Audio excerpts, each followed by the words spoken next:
रमीज, मैंने असली से माफी मांग ली है, बस तुम्हें बताना चाहती थी। और ऊपर से वो आदमी बाबा के पास जाकर कहने लगा तुम्हारी बेटी ऐसी है, तुम्हारी बेटी वैसी है। इसमें हैरत की क्या बात है?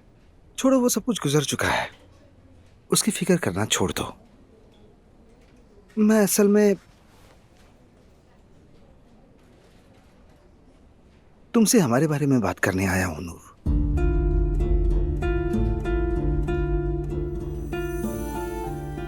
हमारे बारे में? तुम जानती हो, तुम हमेशा ऐसा रिएक्ट करती हो जैसे पहली बार सुन रही हो, और ये मुझे बहुत अच्छा लगता है नूर।